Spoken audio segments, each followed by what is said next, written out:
कि अगर रोजमर्रा की जिंदगी की बात करें तो जब बाजार से सामान खरीदा जाता है तो पैकेट पर बड़े बड़े अक्षरों में शुद्ध दूध, शुद्ध घी या शुद्ध मसाले लिखा होता है। एक आम नजरिए से इस शुद्ध का मतलब सिर्फ इतना है कि उसमें कोई बाहरी मिलावट नहीं है। सही कहा। लेकिन अगर इसी शुद्ध दूध को विज्ञान के चश्मे से देखा जाए तो कहानी बिल्कुल पलट जाती है। विज्ञान कहता है कि ये दूध असल में शुद्ध है ही नहीं, ये तो पानी, वसा यानी फैट और प्रोटीन जैसी कई चीजों का एक मिश्रण है। इस गहन अध्ययन का सबसे रोमांचक पहलू यही है। ये हमें चीजों को उनके सबसे बुनियादी स्तर पर देखना सिखाता है। जब विज्ञान में शुद्धता की बात होती है तो उसका अर्थ आम बोलचाल की भाषा से बहुत अलग और कहीं ज्यादा सख्त होता है। तो मतलब विज्ञान में शुद्धता की असली परिभाषा को अगर गहराई से समझा जाए, मैं ये सोच रही थी कि क्या इसका मतलब ये है कि अगर दूध शुद्ध नहीं है तो फिर असल में शुद्ध क्या है? वैज्ञानिक दृष्टिकोण से जब किसी पदार्थ को शुद्ध कहा जाता है तो उसका सीधा सा अर्थ यह है कि उस पदार्थ में मौजूद सभी कणों की रासायनिक प्रकृति बिल्कुल एक समान है। अच्छा, रासायनिक प्रकृति एक समान है। हाँ, यानी एक शुद्ध पदार्थ केवल एक ही प्रकार के कणों से मिलकर बना होता है। उसमें किसी दूसरी चीज के कणों की कोई मौजूदगी नहीं होती, चाहे वो कितनी भी प्राकृतिक क्यों ना हो। तो अगर दूध की बात करें तो उसमें पानी के कण अलग हैं, प्रोटीन के कण अलग हैं और वसा के कण अलग हैं। बिल्कुल सही। इसीलिए वो एक शुद्ध पदार्थ नहीं बल्कि एक मिश्रण है। की मिट्टी, पहाड़ के खनिज, ये सब तो फिर मिश्रण ही हुए। हाँ, हमारे आसपास के अधिकांश पदार्थ दो या दो से अधिक शुद्ध अवयवों के मिलने से ही बने हैं। विज्ञान की भाषा में इन्हें ही मिश्रण कहा जाता है। प्रकृति में पूरी तरह से शुद्ध पदार्थ बहुत कम मिलते हैं। ये तो है। ज्यादातर चीजें जो हम देखते हैं, छूते हैं या महसूस करते हैं, वे अलग अलग चीजों के मिश्रण से ही तैयार हुई हैं। ये एक बहुत ही दिलचस्प विचार है कि हमारी पूरी दुनिया असल में अलग अलग चीजों के आपस में मिलने और घुलने मिलने का ही एक बड़ा सा रूप है। ये नजरिया वाकई दुनिया को देखने का तरीका बदल देता है। अब जब बात मिश्रण की छिड़ी गई है तो स्रोतों में इसे दो मुख्य हिस्सों में बांटा गया है, समांगी मिश्रण और विषमांगी मिश्रण। रसोई के आम उदाहरणों से इसे समझना बहुत आसान हो जाता है। रसायन विज्ञान में इन दोनों के बीच का अंतर बहुत ही बुनियादी है। यहाँ सबसे आकर्षक बात यह है कि समांगी मिश्रण, जैसे विलयन भी कहा जाता है, उसकी सबसे बड़ी खूबी यह है कि उसकी बनावट पूरी तरह से एक समान होती है। एक समान बनावट। हाँ, इसके अंदर जो अलग अलग चीजें मिली होती हैं उनके कण आपस में इतने बेहतरीन तरीके से घुल मिल जाते हैं कि सूक्ष्मदर्शी के बिना उन्हें अलग अलग देखना लगभग असंभव हो जाता है। जैसे जब पानी में चीनी या नमक घोला जाता है। नींबू पानी का उदाहरण स्रोत सामग्री में बहुत अच्छी तरह से दिया गया है। नींबू पानी के एक गिलास में ऊपर से एक घूंट लिया जाए या बिल्कुल नीचे से, उसका स्वाद हमेशा एक समान रहता है। बिल्कुल, ये इस बात का सबूत है कि चीनी और नमक के कण पानी के अंदर हर जगह बिल्कुल बराबर मात्रा में बटे हुए हैं। चीनी पानी में जाकर पूरी तरह से गायब सी हो जाती है। चीनी वास्तव में गायब नहीं होती, बल्कि पानी के कणों के बीच जो खाली जगह होती है, चीनी के कण उन जगहों में जाकर बैठ जाते हैं। यही वजह है कि पूरे मिश्रण का स्वाद और रूप एक जैसा हो जाता है। और इसके विपरीत विषमांगी मिश्रण है। विषमांगी मिश्रण की कहानी बिल्कुल अलग है। ये वो मिश्रण है जिसके अंश भौतिक दृष्टि से अलग अलग होते हैं और उनकी बनावट कभी भी एक समान नहीं होती। इसे समझना हो तो पानी में तेल मिलाने का उदाहरण बहुत सटीक बैठता है। जी, चाहे कितनी भी कोशिश कर ली जाए, तेल और पानी कभी एक नहीं होते। हाँ, तेल की एक अलग परत हमेशा पानी के ऊपर तैरती रहती है। या फिर अगर नमक और लोहे की छीलन को एक साथ मिला दिया जाए तो वो भी एक विषमांगी मिश्रण ही होगा। हाँ। नमक के सफेद कण और लोहे के काले कण साफ साफ अलग दिखाई देते हैं। इसी अंतर को और गहराई से समझने के लिए रसायन विज्ञान हमें विलयन, निलंबन और कोलाइड की दुनिया में ले जाता है। ये तीनों असल में मिश्रण के ही अलग अलग रूप हैं, जो इस बात पर निर्भर करते हैं कि कणों का आकार क्या है और वे आपस में कैसे बर्ताव कर रहे हैं। तोड़ते हैं। विलयन के दो मुख्य हिस्से होते हैं, विलायक और विलेय। सही कहा। विलायक वह हिस्सा है जिसकी मात्रा मिश्रण में ज्यादा होती है, जो दूसरी चीज को अपने अंदर घोलने की ताकत रखता है, जैसे पानी। और विलेय वो है जिसकी मात्रा कम होती है और जो घुर जाता है, जैसे चीनी या नमक। लेकिन विज्ञान की एक बात जो अक्सर हैरान करती है वो ये है कि विलयन सिर्फ तरल पदार्थों तक ही सीमित नहीं है। ये रसायन विज्ञान के सबसे आकर्षक तथ्यों में से एक है। हमारी आम धारणा होती है कि कुछ घुलने का मतलब हमेशा पानी या किसी तरल से जुड़ा है, लेकिन प्रकृति में ठोस विलयन भी होते हैं और गैसीय विलयन भी। ठोस विलयन? हाँ, ठोस विलयन का सबसे अच्छा उदाहरण मिश्र धातुएं हैं। पीतल, जिसका इस्तेमाल बर्तन या सजावट के सामान में होता है, वो एक ठोस विलयन है। ये लगभग 30% जिंक और 70% कॉपर यानी तांबे को मिलाकर बनता है। अच्छा। ये दोनों ठोस हैं, लेकिन इन्हें पिघलाकर इस तरह मिलाया जाता है कि ये एक समान रूप से आपस में जुड़ जाते हैं। और हवा गैसीय विलयन का एक बेहतरीन उदाहरण है। जिस हवा में हम सांस लेते हैं वो मुख्य रूप से 2 गैसों का विलयन है। बिल्कुल। इसमें 78% नाइट्रोजन है, जिसे विलायक माना जा सकता है क्योंकि उसकी मात्रा सबसे अधिक है, और 21% ऑक्सीजन है जो विलय की तरह काम करती है। इसके अलावा स्रोतों में टिंचर आयोडीन का भी जिक्र है, जो अल्कोहल में आयोडीन घोलकर बनता है। और सोडा वाटर भी, जिसमें तरल पानी के अंदर कार्बन डाइऑक्साइड गैस घुली होती है। इन सभी विलयनों की एक साझा खूबी ये है कि इनके कण बहुत ही ज्यादा छोटे होते हैं, 1 नैनोमीटर से भी छोटे। नैनोमीटर यानी 1 मीटर का 1 अरबवां हिस्सा। इतने छोटे कणों को तो किसी भी तरह नंगी आंखों से नहीं देखा जा सकता। नहीं देखा जा सकता। और इसी छोटे आकार के कारण एक और दिलचस्प घटना होती है। अगर किसी विलयन से रोशनी की किरण गुजारी जाए तो ये कण इतने छोटे होते हैं कि वे प्रकाश को फैला नहीं पाते। इसीलिए विलयन में प्रकाश का रास्ता दिखाई नहीं देता। सही। साथ ही विलयन इतने पक्के होते हैं कि इन्हें छानकर अलग नहीं किया जा सकता। अगर नींबू पानी को किसी बहुत बारीक छन्नी से भी छाना जाए तो चीनी या नमक अलग नहीं होगा। लेकिन जब हम विज्ञान में इन विलयनों का अध्ययन करते हैं तो यह जानना भी जरूरी होता है कि किसी विलयन में कितनी चीज घुली हुई है। यहीं पर सांद्रता यानी कॉन्सेंट्रेशन का विचार सामने आता है। स्रोत सामग्री में इसे एक बहुत ही आसान गणितीय उदाहरण से समझाया गया है। हाँ, मैं बताता हूँ। सांद्रता का सीधा सा मतलब यह है कि विलायक की तुलना में विलेय कितना मौजूद है। इसे समझने का गणित बहुत सीधा है।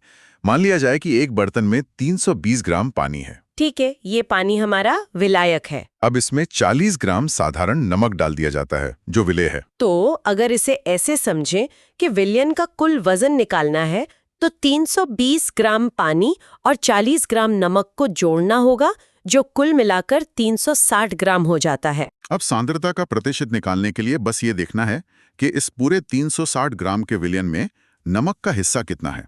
इसके लिए नमक के वजन यानी 40 को कुल वजन यानी 360 से भाग दिया जाता है और प्रतिशत निकालने के लिए 100 से गुणा कर दिया जाता है। बिल्कुल। इसका परिणाम करीब 11.1% आता है। इस तरह के सरल गणित से हम किसी भी विलयन की ताकत या उसके गाढ़ेपन का सटीक अंदाजा लगा सकते हैं। ये तो काफी सरल था, लेकिन क्या हर बार चीजें पानी में पूरी तरह गायब हो जाती हैं? विलयन की इस दुनिया से बाहर निकलें तो निलंबन या सस्पेंशन का सामना होता है।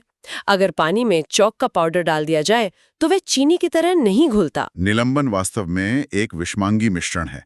इसमें विलेय पदार्थ के कण घुलते नहीं हैं, बल्कि पूरे माध्यम में लटके या निलंबित रहते हैं। चॉक और पानी के मिश्रण में चॉक के कण इतने बड़े होते हैं कि उन्हें आंखों से आसानी से देखा जा सकता है। और निलंबन की एक बहुत ही व्यावहारिक बात यह है कि गुरुत्वाकर्षण इस पर अपना असर दिखाता है। अगर चौक और पानी के इस मिश्रण को थोड़ी देर बिना हिलाए शांत छोड़ दिया जाए तो चौक के भारी कण धीरे धीरे बर्तन के तल पर जमा होने लगते हैं। इसके अलावा क्योंकि ये कण बड़े होते हैं, इन्हें छन्नी या फिल्टर पेपर का इस्तेमाल करके पानी से आसानी से अलग भी किया जा सकता है। विलयन में जो काम नामुमकिन था, निलंबन में वह बहुत आसान हो जाता है। लेकिन विज्ञान में हमेशा कुछ ऐसी चीजें होती हैं जो नियमों के बीच में खड़ी होती हैं। अगर हम इसे व्यापक संदर्भ से जोड़ें तो विलयन और निलंबन के ठीक बीच में एक तीसरी श्रेणी आती है जिसे कोलाइड कहते हैं। कोलाइड? रसायन विज्ञान में कोलाइड सबसे ज्यादा भ्रमित करने वाले और दिलचस्प मिश्रण होते हैं। देखने में कोलाइड बिल्कुल समांगी मिश्रण जैसा लगता है, एकदम एक समान, लेकिन सूक्ष्म स्तर पर जांचने पर पता चलता है कि ये असल में एक विषमांगी मिश्रण है। दूध इसका सबसे क्लासिक उदाहरण है। देखने में दूध एकदम एक समान सफेद तरल लगता है, जैसे कि वो कोई विलयन है, लेकिन असल में वो पानी, वसा, प्रोटीन और कई अन्य चीजों का एक कोलोइड है। इसके कण विलयन के कणों से बड़े होते हैं, लेकिन निलंबन के कणों से छोटे। इतने छोटे कि इन्हें आंखों से नहीं देखा जा सकता और इतने हल्के कि ये शांत छोड़ने पर नीचे भी नहीं बैठते। कोहरा और धुआं भी कोलोइड के ही रूप हैं। और इन्हें छानकर भी अलग नहीं किया जा सकता। कोलॉइड की यही बीच की स्थिति एक बहुत ही जादुई प्रभाव को जन्म देती है। कोलॉइड के कण भले ही आंखों से ना दिखें, लेकिन उनका आकार इतना बड़ा जरूर होता है कि वो प्रकाश की किरण को आसानी से फैला सकें। यहाँ बात और भी दिलचस्प हो जाती है। और प्रकाश की इसी फैलाव को विज्ञान की दुनिया में टिंडल प्रभाव के नाम से जाना जाता है, जिसे इसे खोजने वाले वैज्ञानिक के नाम पर रखा गया है। स्रोत सामग्री में इस टिंडल प्रभाव को समझाने के लिए जो दृश्य उकेरे गए हैं वो बहुत ही शानदार है। एक ऐसे बंद और अंधेरे कमरे की कल्पना की जा सकती है जिसकी छत या खिड़की में एक बहुत ही छोटा सा छेद हो। हाँ बिल्कुल। जब उस छेद से धूप की एक पतली सी किरण कमरे के अंधेरे को चीरती हुई अंदर आती है तो उस रोशनी के रास्ते में उड़ते हुए धूल के कण साफ चमकते हुए दिखाई देते हैं। हवा में मौजूद ये धूल और धुएं के कण कोलाइड की तरह काम करते हैं और रोशनी को फैला देते हैं, जिससे प्रकाश का पूरा रास्ता दिखाई देने लगता है। और प्राकृतिक दुनिया में इसका सबसे खूबसूरत रूप घने जंगलों में देखने को मिलता है। जब सुबह के समय एक बहुत घने जंगल में ऊंचे पेड़ों के पत्तों के बीच से सूरज की किरणें छनकर नीचे आती हैं, तो वहां भी टिंडल प्रभाव काम कर रहा होता है। बिल्कुल। जंगल की हवा में जो हल्की सी धुंध या कोहरा होता है, उसमें मौजूद पानी की छोटी छोटी बूंदें कोलाइड के कणों का काम करती हैं और प्रकाश की किरणों को फैलाकर एक अद्भुत दृश्य बना देती हैं। मिश्रण और प्रकाश के इन जादुई प्रभावों को समझने के बाद स्रोतों में पदार्थों के बदलने की प्रक्रिया पर भी बहुत गहराई से चर्चा की गई है। दुनिया में जो भी बदलाव होते हैं, विज्ञान उन्हें मुख्य रूप से 2 हिस्सों में बांटता है, भौतिक परिवर्तन और रासायनिक परिवर्तन। हाँ, ये एक बहुत महत्वपूर्ण अवधारणा है। अगर तरल पदार्थों की ही बात करें तो पानी और खाना पकाने वाला तेल दोनों ही तरल हैं, लेकिन दोनों के गुण एक दूसरे से पूरी तरह अलग है। पानी आग को बुझाने का काम करता है, जबकि तेल हवा में जाकर खुद आग पकड़ लेता है और जलने लगता है। बदलाव की प्रकृति को समझना विज्ञान का एक बहुत महत्वपूर्ण हिस्सा है। जब किसी पदार्थ में भौतिक परिवर्तन होता है तो उसका सिर्फ रूप, आकार या अवस्था बदलती है, लेकिन उसकी भीतरी रासायनिक पहचान वैसी ही रहती है। जैसे बर्फ का पानी बनना। सही कहा। बर्फ का पिघलकर पानी बनना और फिर उस पानी का उबलकर भाप बन जाना भौतिक परिवर्तन के सबसे बेहतरीन उदाहरण है। देखने में बर्फ, पानी और भाप बिल्कुल अलग लगते हैं, लेकिन रासायनिक स्तर पर वे सभी एक ही चीज हैं, H2O। उनकी रासायनिक पहचान में कोई बदलाव नहीं आता, लेकिन रासायनिक परिवर्तन में पूरी कहानी ही नहीं हो जाती है। इसमें पदार्थ अपनी पुरानी पहचान खो देता है और एक बिल्कुल नया पदार्थ बनकर तैयार होता है। जलने की कोई भी प्रक्रिया हमेशा एक रासायनिक परिवर्तन होती है, चाहे वो लकड़ी का जलना हो या तेल का जलना। जब कोई चीज जलती है तो वो हवा में मौजूद ऑक्सीजन के साथ प्रक्रिया करती है और अपनी रासायनिक पहचान को हमेशा के लिए बदल लेती है। परिवर्तनों की इस चर्चा में मोमबत्ती के जलने का उदाहरण सबसे ज्यादा दिलचस्प है। ये एक ऐसी अनोखी प्रक्रिया है जिसमें भौतिक और रासायनिक दोनों परिवर्तन एक ही समय पर एक साथ हो रहे होते हैं। इसे थोड़ा और विस्तार से समझते हैं। जब एक मोमबत्ती को जलाया जाता है तो गर्मी के कारण मोम पिघलने लगता है और नीचे बहने लगता है। मोम का ये पिघलना सिर्फ अवस्था का बदलना है, यानी एक ठोस चीज तरल बन रही है। ये एक भौतिक परिवर्तन है। बिल्कुल। लेकिन उसी समय जो मोम पिघलकर धागे के पास वाष्प बन रहा है, वो धागे के साथ मिलकर जल रहा है और रोशनी तथा धुआं पैदा कर रहा है। ये जलने की प्रक्रिया एक रासायनिक परिवर्तन है, क्योंकि इसमें वाष्प और ऑक्सीजन मिलकर कार्बन डाइऑक्साइड और गर्मी बना रहे हैं। एक छोटी सी मोमबत्ती में विज्ञान के दोनों बड़े नियम एक साथ काम करते हुए देखे जा सकते हैं। इससे एक महत्वपूर्ण सवाल उठता है, पदार्थों के आपस में मिलने और बदलने की इस पूरी प्रक्रिया में आखिर वे मूल चीजें क्या हैं जो इन रासायनिक परिवर्तनों में हिस्सा लेती हैं और नए पदार्थ बनाती हैं? यहीं से विज्ञान हमें तत्व और यौगिक की अवधारणाओं की ओर ले जाता है। ऐतिहासिक रूप से देखें तो सन 1661 में रॉबर्ट बॉयल वो पहले वैज्ञानिक थे जिन्होंने तत्व यानी एलिमेंट शब्द का सबसे पहले इस्तेमाल किया था। तत्व असल में किसी भी पदार्थ का वो सबसे बुनियादी और मूल रूप है जिसे किसी भी रासायनिक प्रक्रिया के द्वारा तोड़कर और अधिक सरल पदार्थों में नहीं बदला जा सकता। ये ब्रह्मांड के निर्माण का सबसे छोटा लेगो ब्लॉक है। बिल्कुल सही। इन तत्वों की दुनिया को स्रोत सामग्री में बहुत ही सरल तरीके से 3 हिस्सों में बांटा गया है: धातु, अधातु और उपधातु। धातुओं के गुण बहुत ही स्पष्ट और पहचाने जाने वाले होते हैं। ये चमकीली होती हैं, जैसे सोना, चांदी या तांबा। और ये गर्मी और बिजली को अपने अंदर से बहुत आसानी से बहने देती हैं, यानी ये सुचालक होती हैं। धातुओं की एक और बड़ी खासियत ये है कि इन्हें हथौड़े से पीट पीट कर बहुत पतली चादरों में बदला जा सकता है और खींचकर इनसे बहुत लंबे तार भी बनाए जा सकते हैं। तन्मयता कहते हैं इसे। हाँ, लेकिन इन सब कठोर धातुओं के बीच एक अपवाद भी है जो हैरान करता है। पारा यानी मर्क्यूरी एक ऐसी धातु है जो कमरे के सामान्य तापमान पर ठोस नहीं बल्कि तरल अवस्था में पाई जाती है। दूसरी तरफ अधातुओं के गुण धातुओं से बिल्कुल अलग होते हैं। ये आमतौर पर ताप और बिजली की कुचालक होती हैं। इनमें धातुओं जैसी कोई चमक नहीं होती, न ही इन्हें पीटकर चादर बनाया जा सकता है और न ही खींचकर तार। ऑक्सीजन, हाइड्रोजन और कार्बन जैसी गैसें और पदार्थ अधातुओं के ही उदाहरण हैं। और इन दोनों के बीच एक तीसरी श्रेणी आती है उपधातुओं की, जो धातु और अधातु दोनों के कुछ कुछ गुण दिखाती हैं। आधुनिक तकनीक में इस्तेमाल होने वाला सिलिकॉन इसका एक बहुत ही प्रमुख उदाहरण है। तत्वों से आगे बढ़कर जब हम यौगिक यानी कंपाउंड की तरफ आते हैं तो रसायन विज्ञान का असली जादू शुरू होता है। यौगिक तब बनते हैं जब दो या दो से अधिक तत्व एक बहुत ही निश्चित अनुपात में आपस में रासायनिक रूप से जुड़ जाते हैं। जैसे पानी एक यौगिक है जो हाइड्रोजन और ऑक्सीजन के जुड़ने से बनता है। लेकिन यौगिक की सबसे हैरान करने वाली बात यह है कि जब तत्व मिलकर यौगिक बनाते हैं तो नए पदार्थ के गुण उन मूल तत्वों से बिल्कुल अलग हो जाते हैं।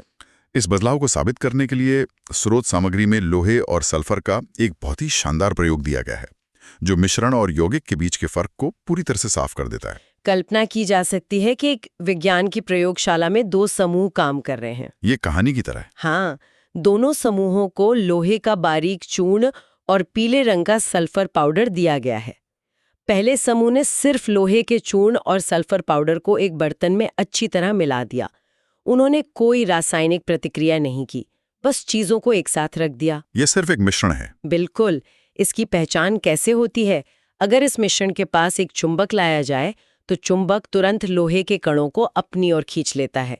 लोहे ने अपना चुंबकीय गुण नहीं खोया है। और जब इस मिश्रण में थोड़ा सा सल्फ्यूरिक एसिड डाला जाता है तो एक गैस बुलबुले के रूप में बाहर आती है।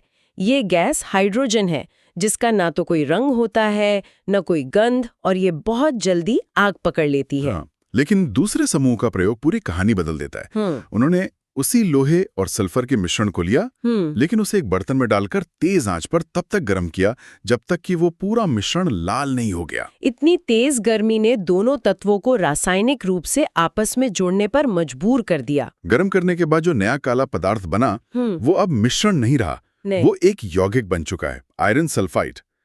अब अगर इस नए पदार्थ के पास चुंबक लाया जाए तो चुंबक का इस पर बिल्कुल कोई असर नहीं होता। लोहे का चुंबकीय गुण हमेशा के लिए खत्म हो गया है। और सबसे बड़ा बदलाव तब दिखता है जब इस नए यौगिक पर एसिड डाला जाता है। इस बार हाइड्रोजन गैस नहीं निकलती। इसके बजाय जो गैस बाहर आती है वो हाइड्रोजन सल्फाइड है, और इस गैस की पहचान इसकी गंध है। ये बिल्कुल सड़े हुए अंडे जैसी बदबू देती है। ये प्रयोग चीख चीख कर ये साबित करता है कि जब तत्व आपस में रासायनिक रूप से जुड़कर यौगिक बनाते हैं तो वे अपनी पुरानी पहचान, अपने पुराने गुण पूरी तरह से छोड़ देते हैं और एक बिल्कुल नया पदार्थ बन जाते हैं। ये पूरी चर्चा हमें ये दिखाती है कि हमारे आसपास का भौतिक संसार कितनी बारीकियों से बना है।